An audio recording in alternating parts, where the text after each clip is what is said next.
Assalamualaikum warahmatullahi wabarakatuh. Salah satu hal yang paling ditakuti oleh umat manusia yakni soal rezeki dalam bentuk materi.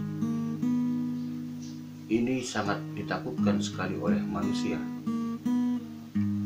Allah Subhanahu wa taala berfirman, A'udzubillahi minasyaitonir rajim. Wa ma min dabbatin fil ardi illa 'ala Allahi rizquha. Al-ayah.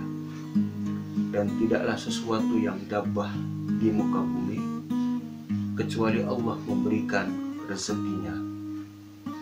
Dabbah, kata sebagian ulama, memiliki dua pengertian. Yang pertama, dabbah memiliki arti binatang melata, semut yang berjalan di kegelapan malam, semut hitam. Allah akan kasih rezekinya, tidak akan lupakan.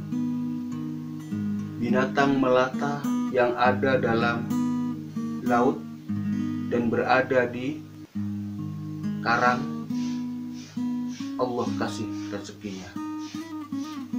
Cicak yang berjalan hanya sebatas dinding, Allah kasih rezekinya. Dan yang dimakan cicak adalah nyamuk.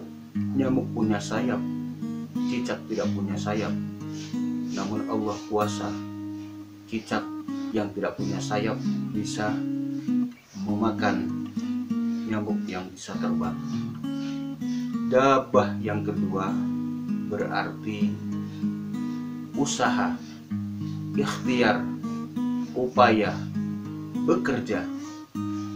Tidaklah seseorang yang bekerja kecuali pasti Allah kasih rezekinya. Ini sudah janji Allah Subhanahu wa taala. Allah Subhanahu wa taala menciptakan perut. Tidak mungkin Allah tidak memberikan isi untuk perut. Tidak mungkin Allah membiarkan tidak ada yang dimakan. Syaratnya harus bekerja, ikhtiar. Dulu Imam Hasan Al-Basri berjalan-jalan dengan muridnya, melihat dua ekor burung. Yang satu burungnya patah, sayapnya juga patah, karenanya tidak bisa terbang karena sayap dan kakinya patah. Ada burung yang sempurna bisa terbang, kemudian memberikan makanan kepada burung yang sakit, yang sayap dan kakinya patah. Tuan guru, kata sang murid, lihatlah betapa adil Allah Subhanahu wa taala memberikan rezeki kepada burung yang tidak bisa bekerja. Anda benar, kata Imam Hasan Al-Basri, seorang ulama tasawuf, ahli tafsir, ahli fikih yang luar biasa sekali ilmu dan wawasannya. Hasan Al-Basri seolah-olah menyayangkan sang murid. Kenapa tertuju kepada burung yang dikasih makanan? Kenapa tidak tertuju pada yang ngasih makanan? Barangkali Hasan Al-Basri menyinggung kita semua, khususnya diri saya, lebih senang dikasih daripada memberi, lebih senang menerima daripada mengasih. Maka Rasulullah Shallallahu Alaihi Wasallam mengingatkan kita semua, al-yadul ulya khairun min yadis sufla. Tangan di atas lebih baik daripada tangan di bawah. Pemberi lebih baik derajatnya daripada penerima. Kita bangun keyakinan, kita bangun kemantapan hati, Allah pasti ngasih rezeki dalam bentuk materi dengan syarat kita berusaha. Betapa indahnya Islam. Setiap kaki melangkah, setiap keringat menetes dari seorang suami yang mencari nafkah akan dihitung oleh Allah Subhanahu wa taala sebagai bentuk ampunan Allah dan juga bagian dari pahala. Rasulullah Shallallahu Alaihi Wasallam juga pernah bersabda, seorang suami mencari nafkah yang halal demi menghidupi anak istrinya, keluarganya, lalu ia meninggal di tempat pekerjaan, ia adalah terhitung syahid jihad fisabilillah. Rasulullah Shallallahu Alaihi Wasallam ketika baru pulang dari perang Tabuk disambut oleh masyarakat Madinah, dan di antara yang menyambut itu bersalaman dengan Nabi Muhammad Shallallahu Alaihi Wasallam. Begitu bersalaman, Rasulullah sangat kaget sekali. Sa'ad al-Ansori ketika bersalaman dengan Rasulullah merasakan, tangan Anda kenapa wahai Sa'ad? Kok keras sekali, kapal-kapalan, melepuh kulitnya. Sa'ad al-Ansori menjawab, ya Rasulullah, tangan saya melepuh, tangan saya kasar, tangan saya pecah-pecah karena setiap hari membelah kayu, mencari kayu bakar, membelah batu untuk dijual untuk kepentingan nafkah keluarga saya. Dan Rasulullah Shallallahu Alaihi Wasallam, Nabi Muhammad Shallallahu Alaihi Wasallam, manusia agung itu meraih tangan Sa'ad dan menciumnya.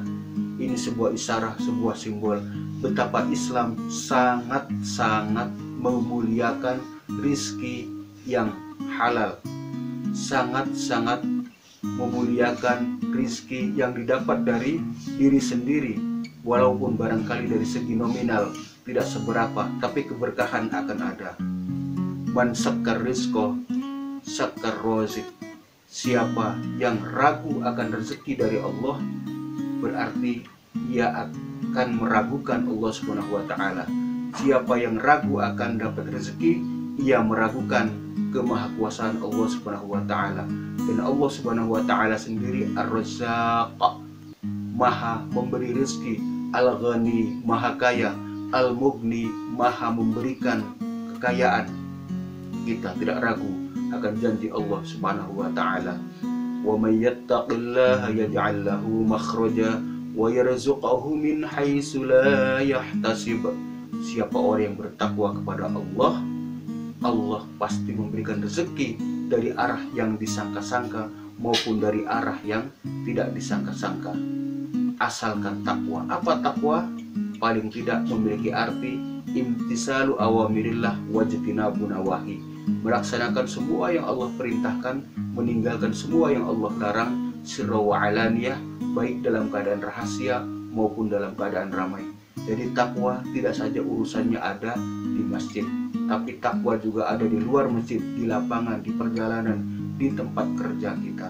Kalau kita jualan, kalau kita dagang, barang yang tidak bagus dibilang bagus, itu bukan takwa. Kalau takwa, kualitas A adalah kualitas A, kualitas B adalah kualitas B, kualitas C tidak dibilang kualitas A. 1 kilo adalah 1 kilo, bukan 1 kilo kurang 2 on, kurang 3 on, kurang 5 on. Itu namanya tidak bertakwa. Takwa ada dalam setiap lini kehidupan. Allah akan jamin orang yang bertakwa akan mendapatkan rezeki dari Allah Subhanahu wa Ta'ala, baik dari arah yang kita sangka maupun dari arah yang tidak kita sangka-sangka. Insya Allah kita akan memilih jalan ketakwaan dalam menggapai rezeki dari Allah Subhanahu wa Ta'ala. Kita niatkan untuk ibadah, kita niatkan untuk menafkahi anak istri dengan cara halal, kita niatkan untuk ridha Allah Subhanahu wa Ta'ala. Insya Allah seluruh aktivitas yang sepertinya keduniawian dalam bidang usaha akan bernilai aktivitas akhirat dengan cara kita bertakwa kepada Allah Subhanahu wa Ta'ala, tetap dalam kejujuran, tetap istiqomah dalam kebaikan. Allah akan jamin rezeki kita. Dan makna rezeki tidak saja sebatas materi, tetapi makna rezeki dalam arti yang lain juga. Segala pemberian dari Allah Subhanahu wa Ta'ala itulah rezeki, dan rezeki paling terbesar, paling mulia tidak lain adalah rezeki dalam iman dan Islam. Terima kasih. Assalamualaikum warahmatullahi wabarakatuh.